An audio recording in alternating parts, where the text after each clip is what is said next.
attendre les derniers arrivants. Voilà, je vais quand même vous saluer, mettre en route la caméra, que j'enlèverai après pour améliorer la bande passante. Bonjour à tous et à toutes. Alors, un petit clin d'œil au démarrage, je voulais vous montrer effectivement l'actualité, la conquête de l'espace. Comme petit clin d'œil, nous on va revenir à des choses beaucoup plus terre à terre. On va parler du sujet de la batterie virtuelle. Quelques arrivants encore en cours de route. Merci pour le chat ou pour le micro de me confirmer la bonne réception et de l'image et du son. Tout fonctionne Voilà. très bien, oui. Merci. Allez, bah écoutez, on est quasiment complet par rapport au nombre d'inscrits aujourd'hui. Allez, je coupe la vidéo, je vous ferai un petit message à la fin et on va visualiser directement la présentation. Alors, le sujet de ce webinaire, c'est le stockage virtuel. Merci déjà de votre participation. C'est pas un exercice facile, donc je vous demanderai un petit peu de tolérance. C'est pas des choses que je fais régulièrement. Vous pourrez voir en replay sur la chaîne YouTube ce visionnage si vous voulez le partager à des collaborateurs. Et je vous enverrai également le support en PDF. Allez, c'est parti. Hop. Le sommaire de ce webinaire, on sera ensemble entre 3/4 d'heure et 1 heure à peu près jusqu'à 10h30. Je regarde le chrono pour respecter le timing. Dans un premier temps, je vous expliquerai l'activité du bureau d'études Starenco. On regardera effectivement le stockage virtuel, finalement, quelle est sa genèse et quelle est la motivation de cette solution-là, comment cette solution est arrivée à être proposée aux clients amenés à faire du photovoltaïque, comment ça fonctionne de manière succincte pour que vous compreniez le principe de la batterie virtuelle.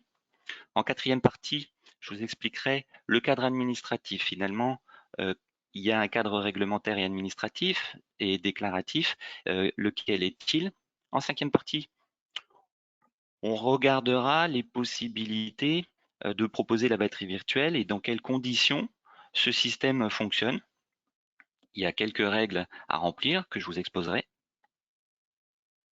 Pour les gens qui n'ont pas de son, alors je vais leur mettre un petit chat parce que j'ai des gens qui me disent qu'ils n'ont pas de son. Je leur dis d'activer le micro par l'ordinateur. Pardon pour cet interlude. En sixième partie, nous verrons l'offre StockWatt. Finalement, StockWatt, qu'est-ce que c'est par rapport à la batterie virtuelle? Et puis, des éléments importants que vous attendez également, j'en suis certain. Combien ça coûte? Combien ça rapporte? Quelles sont les notions économiques liées autour de la batterie virtuelle?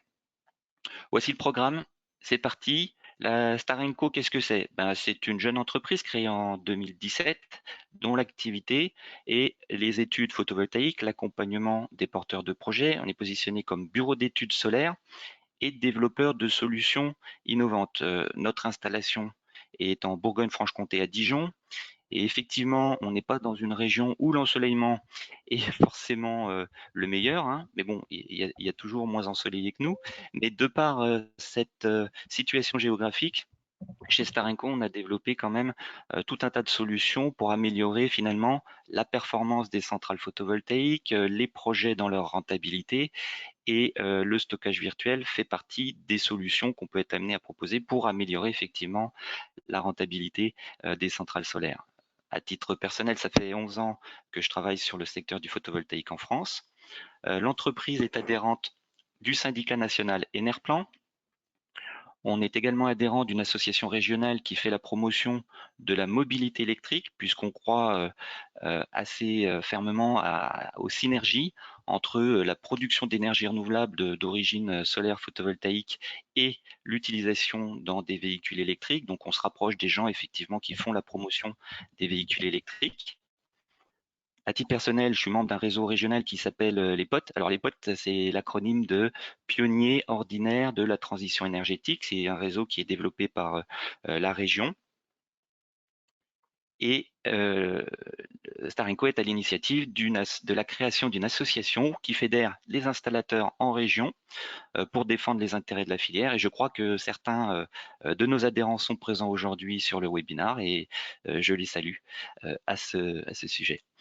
Alors, chez Starenco, qu'est-ce qu'on propose? On propose différentes prestations à destination des maîtres d'ouvrage. Ça, c'est une première famille de prestations, que ce soit les particuliers, les collectivités, le monde industriel et le secteur agricole. Et puis, également des prestations à destination des professionnels du secteur, les installateurs photovoltaïques. Alors, rapidement, que vous compreniez un petit peu ce qu'on fait. Donc, plusieurs niveaux de prestations, les études techniques, études de faisabilité, de rentabilité, les études autoconsommation avec des systèmes de monitoring en amont des projets photovoltaïques avec des garanties de réduction de factures également disponibles. Un autre service concerne les démarches administratives et les dépôts de dossiers et les demandes de raccordement auprès des gestionnaires de réseau, un positionnement de 0 à 300 kg. Alors, on anticipe un petit peu ce qu'on attend tous depuis février maintenant, la levée du taquet de 100 kg à 300 kg. Donc, on est capable de faire les démarches administratives effectivement jusqu'à 300 kg. Un autre service, c'est la consultation. Alors, la consultation de qui? Quand on est avec un maître d'ouvrage, la consultation des installateurs pour réaliser les chantiers. Et quand on est avec un installateur en termes de prestations, c'est la consultation des fabricants de matériel pour optimiser les approvisionnements. Et enfin, dernière prestation disponible chez Starenco, c'est la formation, alors uniquement à usage des professionnels du secteur pour accompagner les équipes sur le marché, les solutions techniques, les différentes études et transmettre aussi la compétence pour former les équipes des installateurs. Voilà les prestations disponible chez Starenco, avec un leitmotiv de rendre le solaire accessible à tous et de manière simple, avec une signature qui est le solaire facile et pour tous. Alors venons-en au but de ce webinaire, le stockage virtuel. Alors le stockage virtuel, finalement, quelle est sa genèse et pourquoi on parle de stockage virtuel? Il faut remettre le sujet dans le cadre de l'autoconsommation avec ces règles de dimensionnement de centrales solaires. Donc vous voyez, je pense que la souris normalement est également visible à l'écran, les courbes assez classiques sur des projets photovoltaïques avec en bleu les besoins du bâtiment, en jaune la production photovoltaïque et la partie verte est l'autoconsommation. Donc effectivement, que ce soit n'importe quel projet photovoltaïque, on a toujours une partie de production photovoltaïque supérieure aux besoins et cette partie, c'est ce qu'on appelle l'excédent de production ou le surplus. Alors, il y a différentes solutions pour effectivement réduire ce surplus.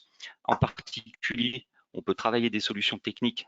Ici, vous avez un autre graphique qui présente une solution avec des trackers. Les trackers, c'est des systèmes qui suivent la courbe, la course du soleil tout au long de la journée et qui permettent de tasser et de réduire ce pic en fait de surplus pour améliorer l'autoconsommation en début et en fin de journée. Donc, on a des solutions techniques et malgré tout, il peut quand même encore rester de l'excédent et du surplus et qu'on va devoir effectivement valoriser d'une manière ou d'une autre et gérer cet excédent de production photovoltaïque.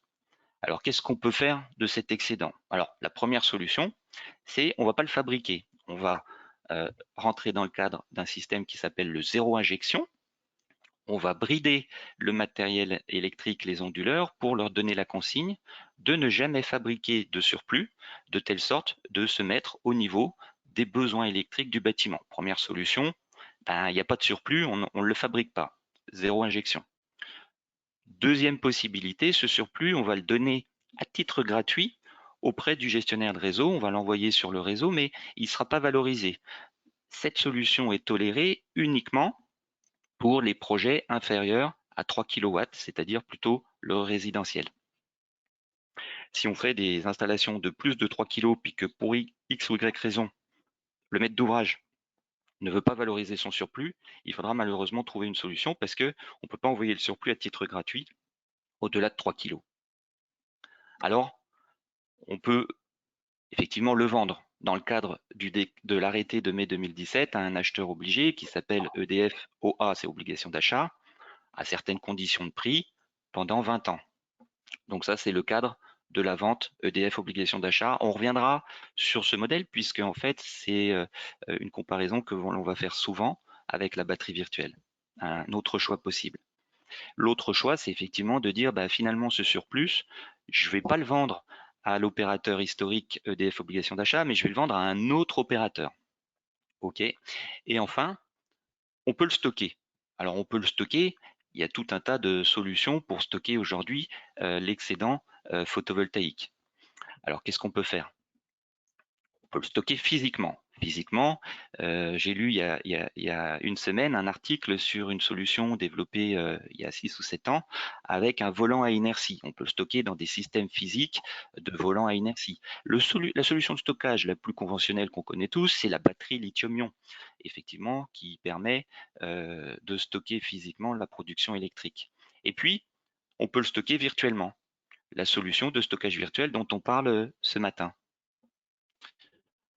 Le stockage virtuel, c'est un peu à la croisée des chemins entre la vente à un autre opérateur que l'historique EDF obligation d'achat et un stockage à proprement parler virtuel. C'est pour ça que je fais cette bulle là en pointillé qui vous permet de situer finalement le stockage virtuel sur l'ensemble des solutions qui existent pour valoriser le surplus. Alors, on a été amené à travailler cette solution chez Starenco depuis 2018, à peu près depuis 2 ans, dès que ça a été proposé sur le marché. De manière naturelle auprès de nos propres études pour les clients, comme alternative en fait au stockage ou au stockage physique ou à la vente auprès d'EDF. Donc, ça fait quelques mois, quelques années maintenant qu'on essuie les plâtres et on travaille sur ces solutions-là avec les différents opérateurs qui le proposent sur le marché. Et donc, c'est une solution sur laquelle aujourd'hui on a capitalisé de l'expérience. Voilà pour la genèse du stockage virtuel. Comment ça fonctionne? Physiquement, c'est relativement simple. Ici, vous avez un graphique extrait d'un des opérateurs qui propose ce genre de solution. On a une journée ensoleillée qui produit 10 kWh, un compteur communicant pour alimenter le bâtiment. On a besoin à l'intérieur du bâtiment de 5 kWh, donc on en produit 10, pas de problème, on va en alimenter 5 dans le bâtiment et on a un excédent, donc le surplus, de la différence, donc 10 moins 5, 5 kWh, qui sont matérialisés ici par une pile, par le stockage virtuel, et l'installation et le bâtiment sont reliés au réseau. Alors, ça, c'est le principe commercial, on va dire, pour comprendre facilement le schéma. La réalité, c'est qu'en fait, vous n'avez pas une pile au bout de votre bâtiment ou dans la rue qui attend sagement les électrons que vous allez stocker en virtuel. Ils vont finalement chez d'autres usagers qui consomment de l'énergie au même moment. Mais ce qui est intéressant, c'est qu'en fait, en stockage virtuel, quand il n'y a plus de soleil par mauvais temps ou bien la nuit, vous avez toujours besoin d'énergie à l'intérieur de votre bâtiment à hauteur de 5. En fait, on va décharger votre espace de stockage virtuel qu'on avait chargé précédemment et uniquement lorsque la batterie sera complètement vide, c'est-à-dire à zéro, le réseau prendra le relais par le biais de sources d'énergie renouvelable comme l'éolien, l'hydroélectrique ou bien le solaire. Alors là, le solaire, la nuit, il n'y en a pas. Mais si vous n'avez plus de capacité dans votre batterie virtuelle, en journée, des centrales solaires peuvent alimenter effectivement à d'autres moments. Le principe physique, c'est relativement simple et il y avait un client à qui on a expliqué ce principe-là qui m'a donné l'idée et il m'a dit: «Ah oui, en fait, c'est une cagnotte» et j'ai trouvé ce terme assez sympa. C'est vrai que la batterie virtuelle, il faut le voir un petit peu comme une cagnotte, c'est-à-dire que vous allez cagnotter des kilowattheures à la manière d'une carte de fidélité quand vous faites vos courses au supermarché, à la différence près de ne pas cumuler des points ou des euros, vous allez cumuler des kilowattheures.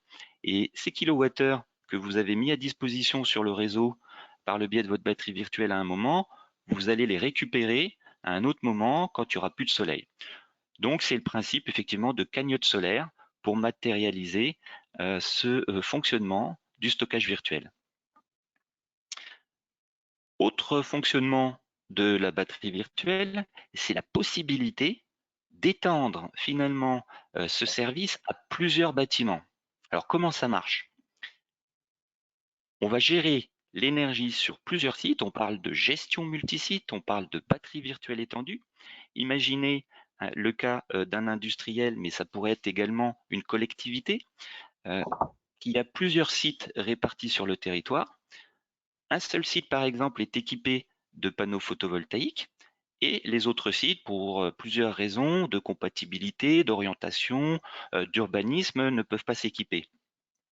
Alors comment ça se passe? Eh bien finalement, le site équipé d'une centrale photovoltaïque va alimenter, bien sûr en autoconsommation, l'usine directement, mais le surplus va être envoyé dans une cagnotte solaire, la fameuse batterie virtuelle, et lorsque les besoins de l'ensemble des sites se feront sentir et qu'il y aura plus de production photovoltaïque, la cagnotte solaire va alimenter finalement les autres sites qui feront partie du périmètre multisite.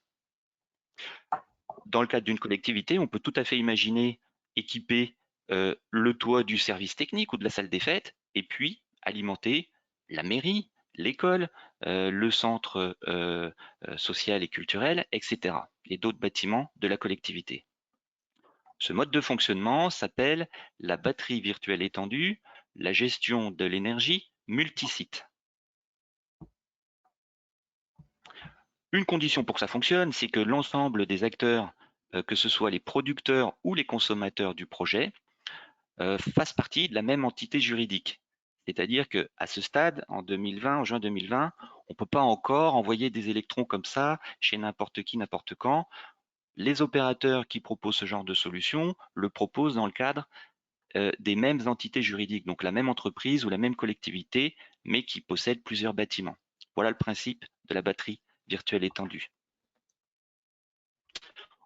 On continue pour comprendre le schéma de la batterie virtuelle. Une fois qu'on a compris comment ça fonctionnait, économiquement, qu'est-ce que ça va apporter? On va faire des économies. Donc ça, c'est une notion très intéressante, il faut bien comprendre, c'est que les économies vont porter sur le kilowattheure chargé-déchargé, valorisé sur sa part énergie. C'est-à-dire que quand vous achetez du kilowattheure depuis le réseau, vous avez différents composants à l'intérieur du prix que vous payez. Vous avez la valeur de l'énergie et puis vous avez des taxes de transport, des taxes d'acheminement et des taxes diverses, pardon, comme la TICFE, la CSPE et puis la TVA pour les bâtiments assujettis à la TVA. Donc en fait, quand on prend le prix complet de l'énergie, il faut distinguer la part de l'énergie avec l'ensemble des taxes. Et ce qu'on va économiser avec le stockage virtuel, c'est la valeur de l'énergie. Pourquoi? Parce que rappelez-vous le petit schéma de la cagnotte solaire, on envoie des électrons, mais après, ce sont d'autres électrons finalement qui vont alimenter votre bâtiment et ils réempruntent le réseau, donc on paye le transport. Donc pour résumer, on économise la valeur de l'énergie et on paye l'acheminement et le transport sur la batterie virtuelle lorsqu'on la décharge. Un graphe pour matérialiser ce que je viens de vous dire. Alors je vais m'arrêter quelques instants sur ce graphe pour vous le décrire un peu plus en détail. Vous avez, où est ma souris? La voici, les années sur l'axe des abscisses et le prix du kilowattheure sur l'axe des ordonnées, donc 5 centimes, 7 centimes, etc. Et puis différentes courbes qui représentent à la fois la valorisation du surplus chez EDF Obligation d'achat et avec la batterie virtuelle. Alors, si on commence par exemple à regarder la courbe rouge, qui est en fait une droite, puisqu'elle correspond à la valorisation du surplus chez EDF Obligation d'achat pour des projets inférieurs à 9 kW crête. Aujourd'hui, le surplus, dans ce cas de figure, il est valorisé 10 centimes. Vous voyez, on est à 10 centimes pendant 20 ans. Cette courbe rouge, on va la comparer avec la courbe verte. La courbe verte, c'est quoi? C'est la valeur de la batterie virtuelle et du kilowattheure stocké, chargé, déchargé dans la batterie virtuelle pour des particuliers et des collectivités qui sont sur un prix assujetti à la TVA. On a une valeur de l'énergie. Aujourd'hui, à peu près la moitié de la facture, c'est-à-dire quand on achète du kilowattheure 17 centimes au réseau, on a à peu près 7,5, 8 centimes, 8 centimes et demi, qui sont la vraie valeur de l'énergie. C'est ça, c'est cette valeur-là que l'on économise avec la batterie virtuelle. Alors, c'est-à-dire que, effectivement, tout de suite, en anticipant un petit peu les slides suivants, on peut se dire, bah, économiquement, c'est pas très intéressant. Je suis un particulier, je suis une collectivité. Avec ta batterie virtuelle, Pierrick, t'es sympa, mais bon, économiquement, je vais faire des économies à hauteur de 8 centimes, alors que je pourrais le vendre 10. Ben oui, sauf que la valeur de l'énergie, si vous pensez que dans le temps, l'énergie va augmenter, eh bien, vous voyez qu'on a une croisée des chemins, finalement, dans 4 ans, où avec les augmentations estimées par la Cour des comptes, par l'ADEME, par la Commission de régulation de l'énergie sur le marché de l'énergie en France, vont augmenter sur un rythme relativement soutenu pour rattraper le retard et puis prendre en compte l'ensemble des charges sur l'énergie en France, eh bien, finalement, on se dit, il vaut peut-être mieux effectivement perdre un petit peu au début pour gagner un petit peu plus après. Donc, quand on fait un bilan, on reviendra tout Bonjour. à l'heure. Pardon, Bonjour. Pierrick. Bonjour, Constance Thébault. J'ai posé une question à l'écrit, mais comme vous êtes à fond dans la présentation, vous n'avez Je pas essayé de la répondrai en voir. fait, ouais, je répondrai en fait, Constance, aux questions à Enfin, la fin de la ok, présentation. super, Merci, c'est gentil. merci, Pardon pour je vous en prie. l'intervention. Merci. Non, c'est gentil, merci. Donc, la différence entre les deux courbes, c'est effectivement ce qui fera la rentabilité du projet.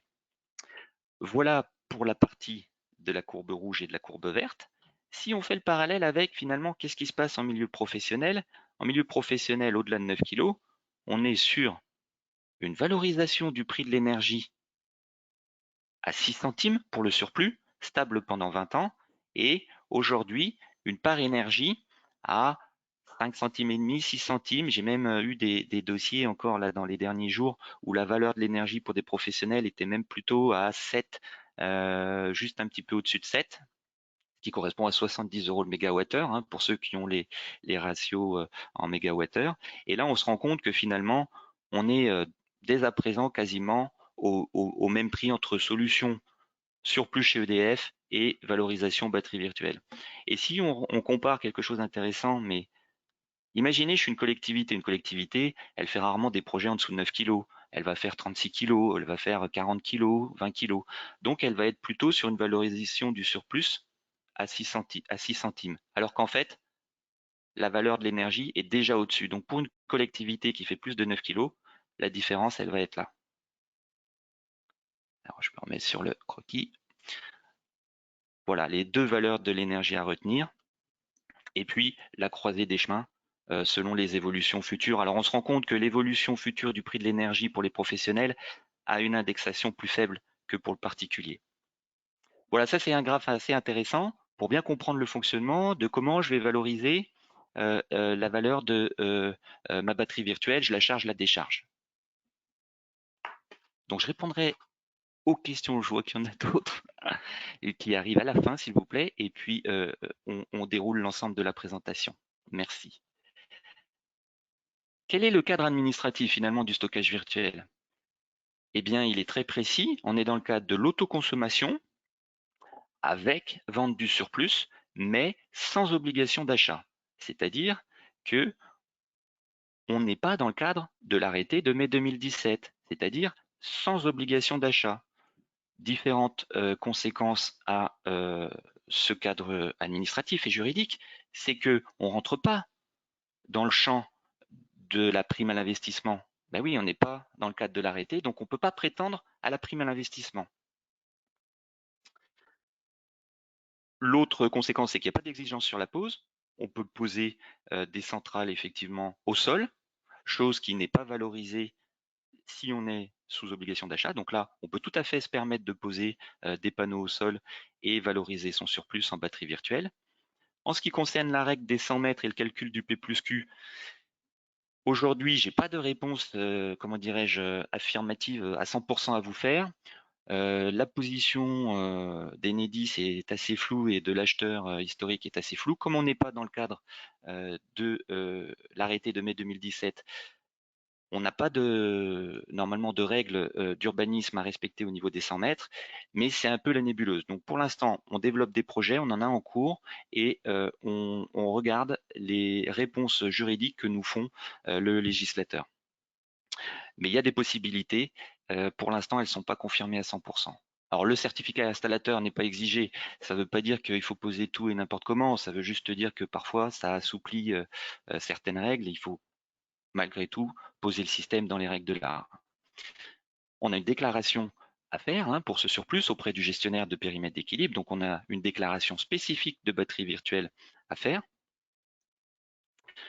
et un process via le portail de raccordement Enedis avec un document spécial batterie virtuelle. C'est relativement simple. Qui peut prétendre à la batterie virtuelle aujourd'hui?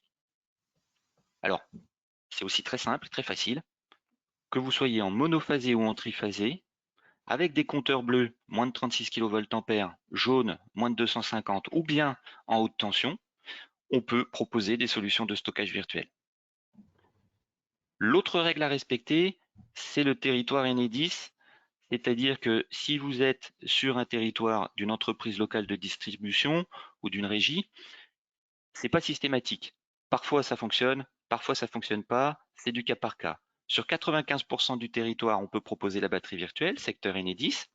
Et si on est par exemple sur le territoire de régie, alors moi, par exemple sur le Grand Est, quand on est à Metz, quand on est à Strasbourg, quand on est dans d'autres régions de Haute-Saône, on a parfois des régies. Donc là, c'est au cas par cas et regardez la faisabilité en amont. Mais sur tout le reste du territoire, vous pouvez proposer le système de stockage virtuel. Votre client doit bénéficier d'un compteur communicant. Donc là, vous avez deux photos, un compteur communicant, alors tarif bleu, mais il est jaune fluo, mais on parle toujours de tarif bleu, mais c'est les compteurs moins de 36 kVA, et puis un compteur communicant professionnel sur la photo droite. Ben oui, un compteur communicant, pourquoi?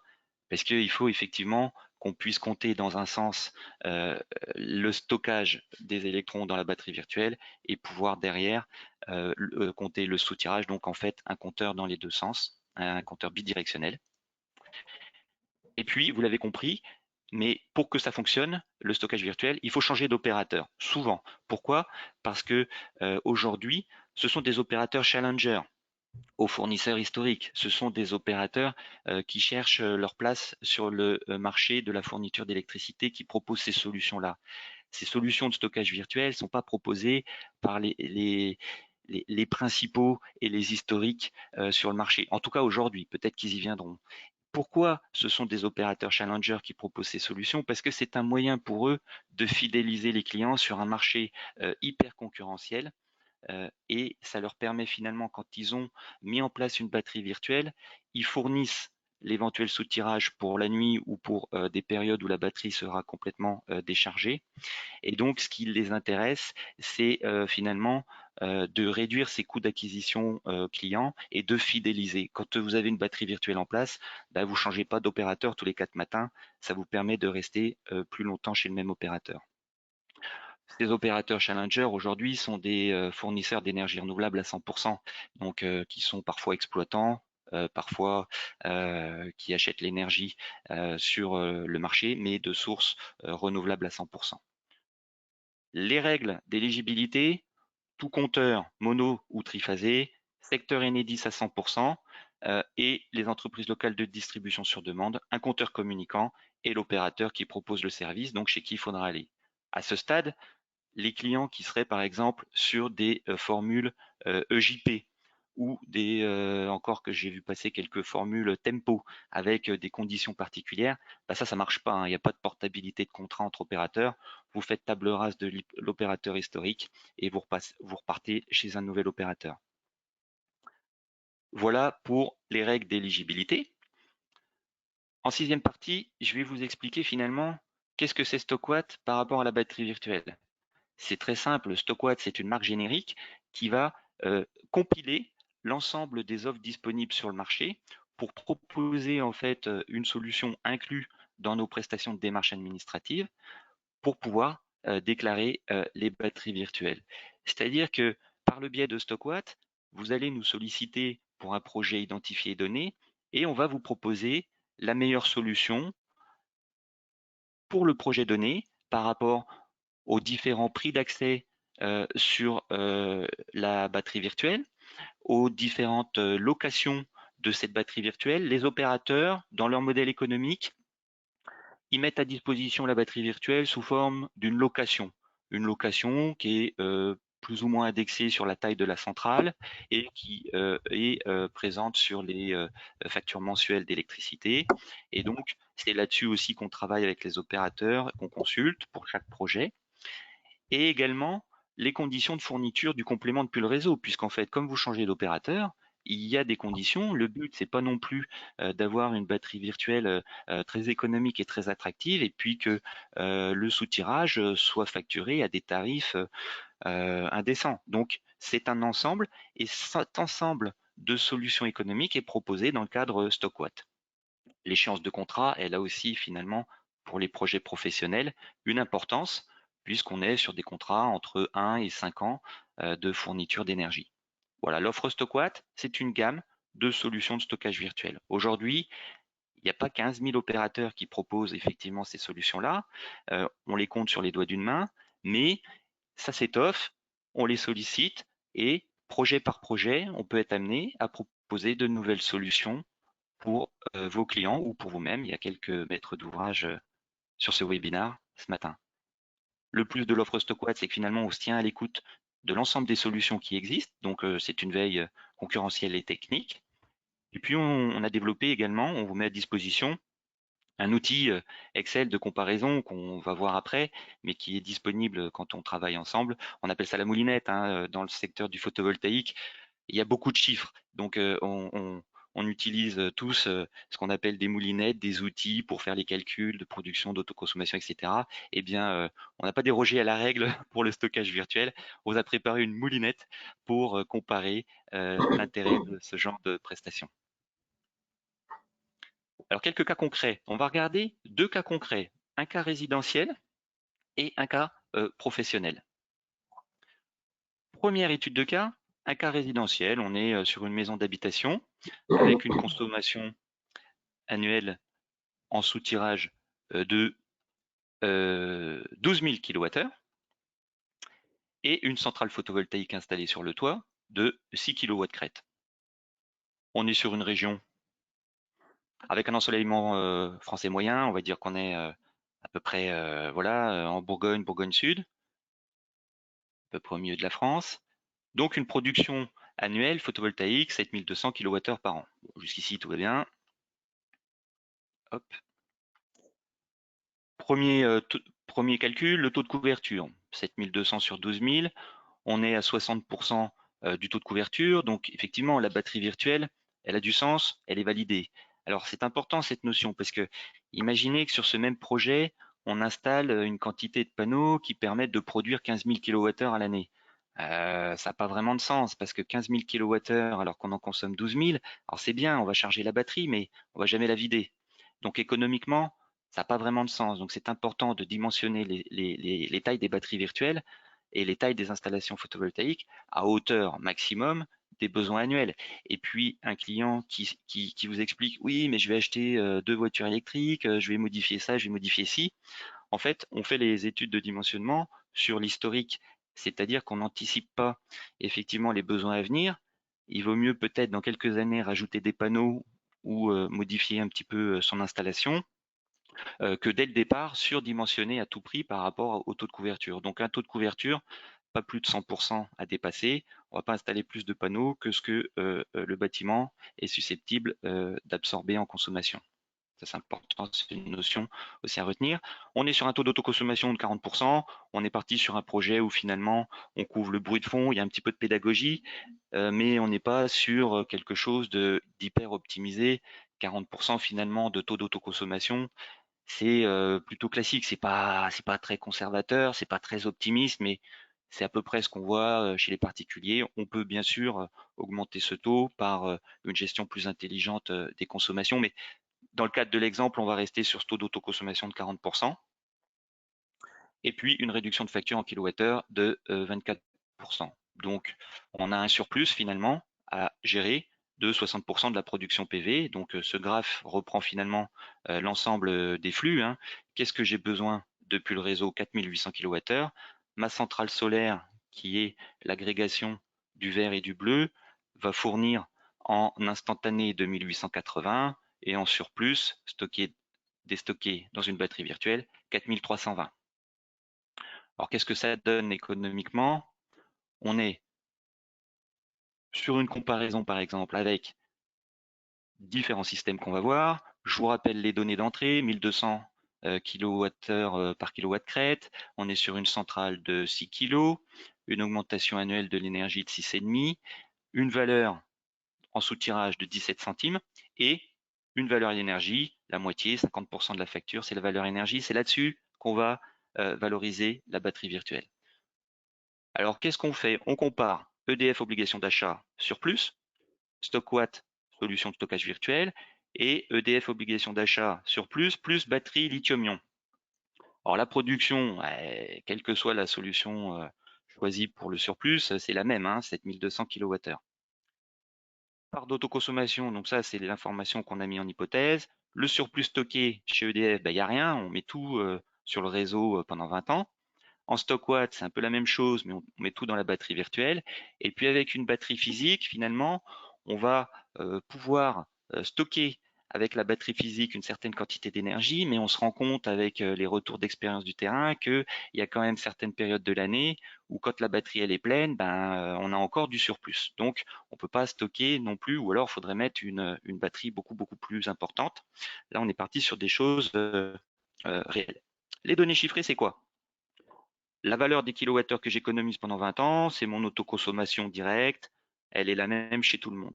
Ensuite, j'ai du surplus chez EDF que je valorise à 10 centimes. J'ai un surplus chez la batterie virtuelle qui est valorisée. Alors, c'est un petit peu les deux. C'est pour ça que je l'ai mis à cheval, hein. C'est à la fois de la vente, c'est à la fois des économies stockées. C'est la batterie virtuelle. C'est à la croisée des chemins. C'est pour ça que c'est un petit peu entre les deux. Et puis, au niveau de la batterie physique, finalement, j'ai des kilowattheures stockés et j'ai un petit peu de surplus. Alors, je me suis rendu compte que là, c'était le même montant. Bah oui, parce qu'en fait, comme on stocke 30% de ce qu'on produit en solaire et que c'est valorisé à 17 centimes, et là on stocke 60% qui est valorisé à la moitié, bah finalement c'est normal qu'on ait le même montant. Bon, jeu des chiffres, c'est comme ça, mais c'est pas une erreur, c'est effectivement parce que on a deux modes de calcul différents qui arrivent au même chiffre. La prime à l'investissement qui est accessible effectivement quand on est dans le cadre de l'arrêté. Donc là, vous voyez, pas de prime à l'investissement, hein. C'est ce que je vous ai expliqué. On n'est pas dans le cadre de l'arrêté de mai 2017, donc on n'a pas accès à cette prime à l'investissement. Donc au final, on va surtout s'atteler à voir les deltas économiques finalement. Une solution de base chez EDF, obligation d'achat, où il n'y a pas d'investissement, c'est les talons, c'est la base 100. La batterie, on a des frais d'accès au service plus de l'allocation pendant 20 ans à hauteur de la taille de la centrale. Et puis sur la batterie physique, on a un surcoût en fait lié au matériel et à sa pose et à son appareillage électrique de stockage lithium-ion, plus effectivement par rapport à une durée de vie de la batterie qui, chez les meilleurs fabricants aujourd'hui, est garantie 10 ans, un petit peu à la manière d'un onduleur, on va provisionner pour remplacer la batterie ou quelques racks de stockage sur la période de 20 ans. Donc on a ici un prix de capex d'investissement à la base et d'entretien de renouvellement et de fonctionnement sur la durée de 20 ans. Quand on fait les calculs, on se rend compte que finalement, la solution la plus pertinente, c'est peut-être effectivement avec un stockage virtuel, même si on n'a pas accès à la prime à l'investissement. Voilà, ça c'est un exemple. Je vous enverrai les slides, on pourra en rediscuter dans le détail si vous le souhaitez plus tard. Un cas professionnel, plus de 100 kW crête, une installation industrielle de stockage en partie avec du froid négatif et du froid positif. On est sur une installation également à 1200, qui c'est pour faire simple, à 1200 kWh d'ensoleillement par kilowatt crête. Une taille de centrale de 180 kg.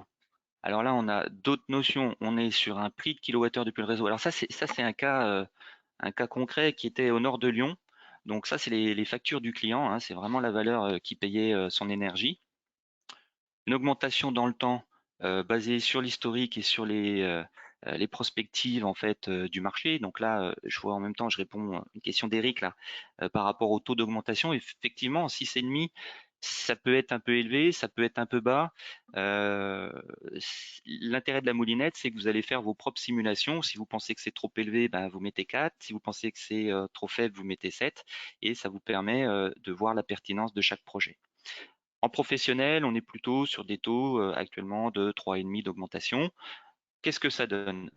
Finalement, on a la production totale de 216 000 kWh, quelle que soit la solution, une part d'autoconsommation directe à 75% pour ce profil de client industriel qui est très solaire compatible.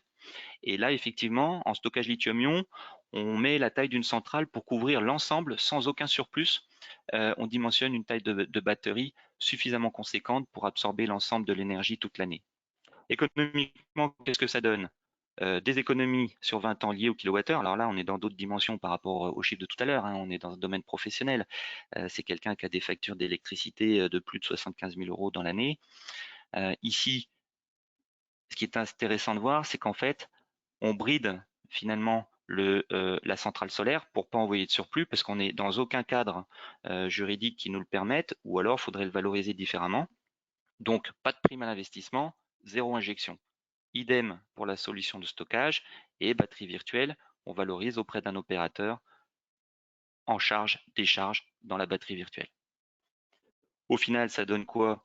Ben, on a un coût d'accès au service et de fonctionnement de la batterie virtuelle. Ici, il y a un coût de batterie qui est relativement conséquent, hein, ça double quasiment le prix de l'installation photovoltaïque, mais c'est des chiffres cohérents aujourd'hui de ce qu'on voit sur le marché. Et un bilan économique également encore une fois favorable à des solutions de stockage virtuel. Alors là, je vous montre des cas où effectivement, ça a du sens de faire la solution de stockage virtuel, mais je vous rassure, hein, des fois, ça a moins de pertinence, et puis la solution de batterie virtuelle n'est pas retenue. Je suis pas en train de vous dire qu'il faut faire ça dans tous les cas, mais que par contre, il faut regarder. Il faut regarder à chaque fois sur vos projets la pertinence ou pas de valoriser le surplus de cette manière-là. On continue. Une facture pour que vous puissiez voir à quoi ça ressemble sur un compteur bleu monophasé, consommation d'avril. Je vais aller la chercher, hop, pour voir un petit peu en plus gros.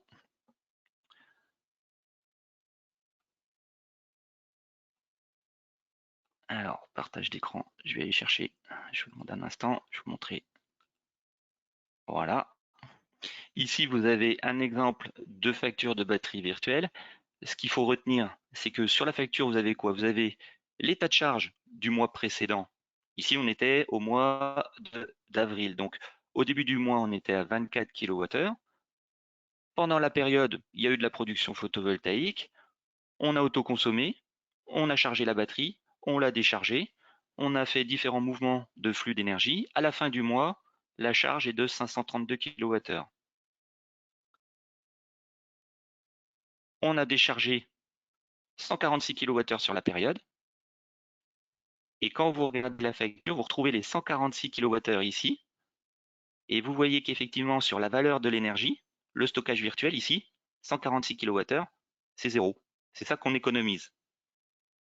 Alors, je passe vite sur la facture, on pourrait en parler pendant des heures, mais c'est juste pour vous montrer un exemple de comment ça se matérialise sur une facture, les économies liées à la batterie virtuelle. Et le reste, en fait, ici, c'est l'acheminement et les. Donc là, on est sur un profil particulier. On remarque ici, si je peux vous montrer aussi ici, la partie location, on est sur un abonnement stockage virtuel qui est de 1 euro par kilowatt crête installé sur le toit par mois, hors taxe. Donc ça, c'est le prix de la batterie virtuelle et de son fonctionnement au quotidien. Je reviens sur la présentation. Voilà.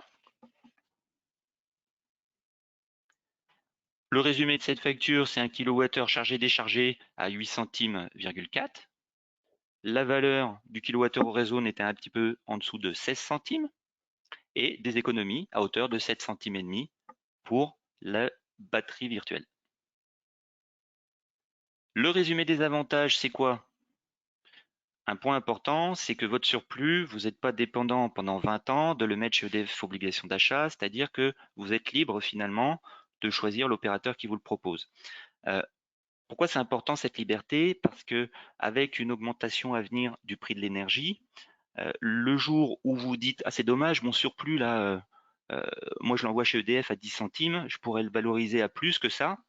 Bah, vous êtes un peu coincé parce que vous avez contractuellement signé avec EDF pendant 20 ans et c'est pas facile de sortir d'un contrat d'obligation d'achat. Il y aura sûrement des pénalités liées au versement initial de la prime à l'investissement ou déjà des achats du surplus sur les années précédentes. Donc là, avec la batterie virtuelle, finalement, vous êtes libre de choisir quelque part l'opérateur que vous souhaitez pour valoriser votre surplus.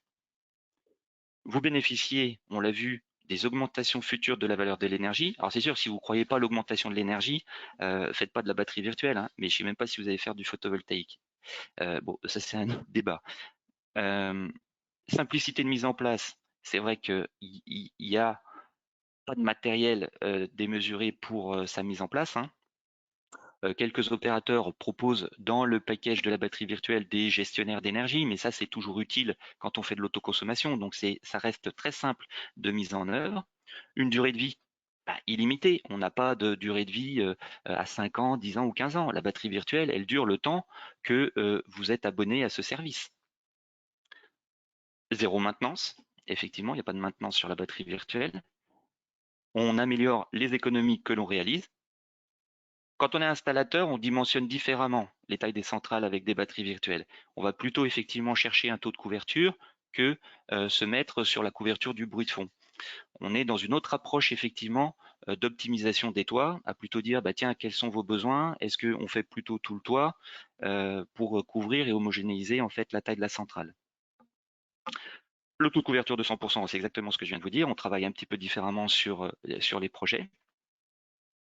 Ça propose une nouvelle solution pour les maîtres d'ouvrage, ça leur permet de choisir entre finalement, est-ce que je mets ma batterie physique tout de suite, est-ce que j'envoie mon surplus chez EDF pendant 20 ans, est-ce que je fais autre chose? Donc ça leur permet d'avoir le choix. Encore une fois, moi je j'évangélise pas le système, hein, toutes les solutions sont bonnes par rapport à chaque projet. Et l'idée c'est de proposer une alternative à d'autres solutions parce que c'est une solution nouvelle, elle est quand même jeune sur le marché, tout le monde ne la connaît pas, et c'est intéressant de pouvoir la proposer. Alternative à l'autoconsommation collective, bah oui, effectivement, dans le cadre des batteries virtuelles étendues, de la gestion multisite, on est sur un programme de gestion de l'énergie alternatif à l'autoconsommation collective, à la mesure près que ça fonctionne avec un seul consommateur juridique, une seule entité. De l'énergie verte pour tout le bâtiment, effectivement, les opérateurs qui proposent des batteries virtuelles sont des opérateurs challenger aux historiques et ils sont tous positionnés sur de la fourniture 100% renouvelable. C'est compatible avec toutes les marques d'onduleurs et également, on peut, dans le futur, mixer en fait une installation qui avait été initiée avec une batterie virtuelle et puis petit à petit dire bah tiens aujourd'hui les prix de la batterie physique ont chuté drastiquement, ça devient de plus en plus intéressant, le prix du kilowattheure a particulièrement augmenté et aujourd'hui ça a du sens de mettre une batterie physique sur notre territoire, ce sera compatible.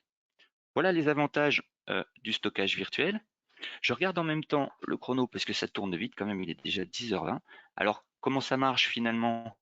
Eh bien, vous nous envoyez les informations de vos projets, c'est-à-dire quelle taille de centrale, quelle est la production envisagée, quelle est la consommation du client en kilowattheure. Alors ça, c'est facile avec des factures, avec l'historique, et également le taux d'autoconsommation. Mais par contre, dans le cadre d'un nouveau projet, une construction neuve, il nous faut effectivement un prévisionnel, souvent réalisé par le bureau thermique, des besoins énergétiques du bâtiment. Et puis la puissance de soutirage, à partir du moment où on a les factures, on retrouve la taille de la puissance de soutirage et le type de compteur. Une fois qu'on a ces éléments-là, on va consulter pour vous la meilleure solution disponible pour ce projet-là.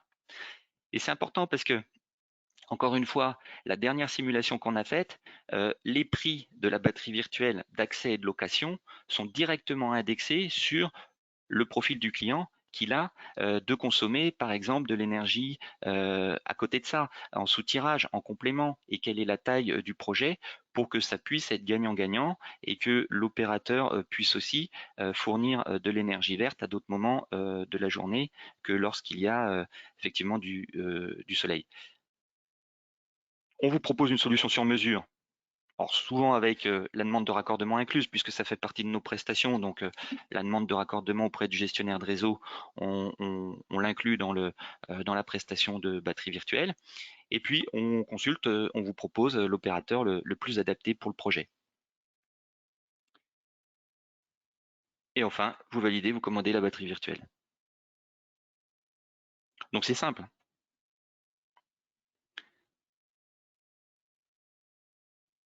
Alors, j'ai mis la page pour les contacts, comme ça vous avez toutes nos coordonnées. Et j'en ai fini, moi, pour la présentation du webinar. Donc je garde un petit peu de temps, là, on a une dizaine de minutes pour répondre à vos questions. Tiens, je vais remettre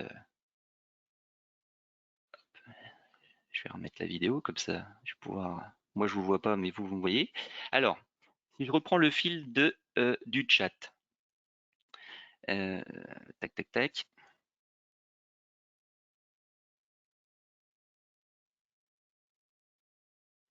Alors, une question de constance. N'y a-t-il tout de même pas le TURP qui s'applique? Et TURP autoconsommation, donc ça, stockage virtuel ou pas stockage virtuel, TURP autoconsommation, mais c'est pas lié aux charges ou décharges, ça c'est classique en fait au fonctionnement.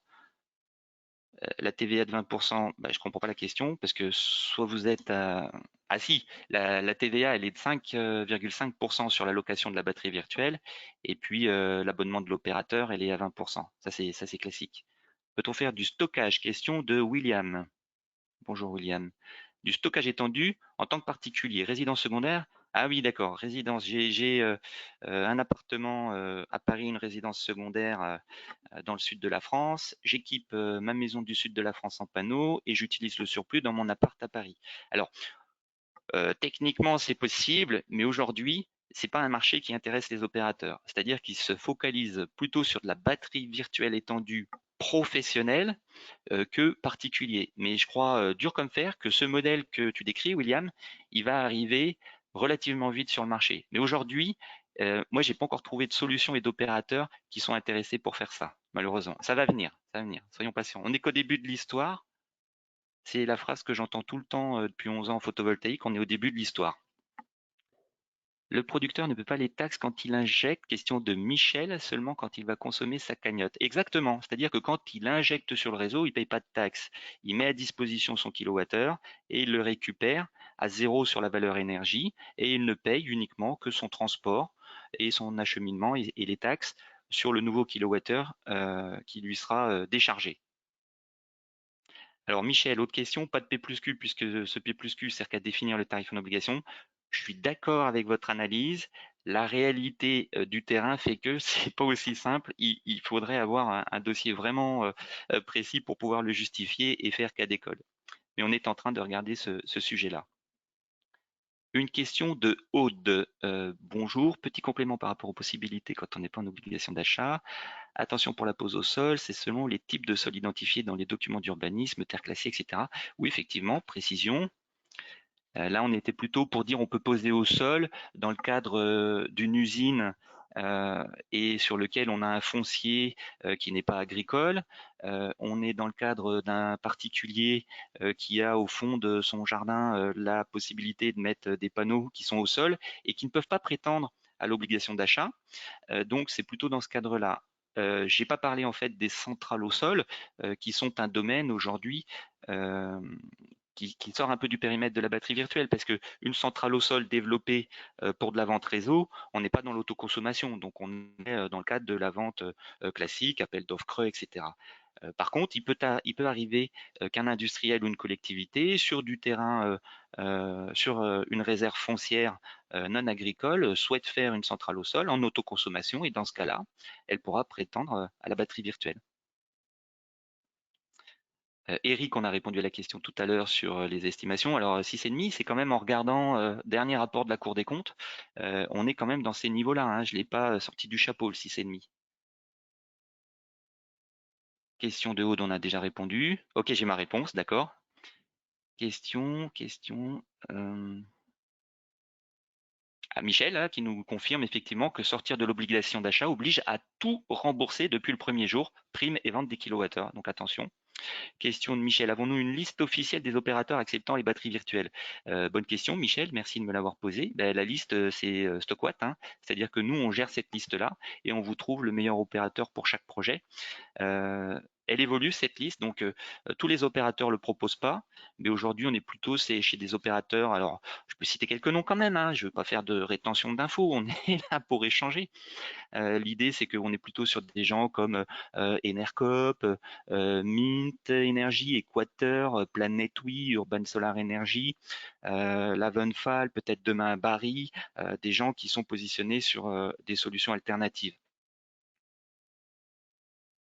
As-tu déjà étudié une solution batterie plus stockage virtuel, William? Oui, ça a déjà été fait, et donc effectivement, c'est ce que j'ai décrit.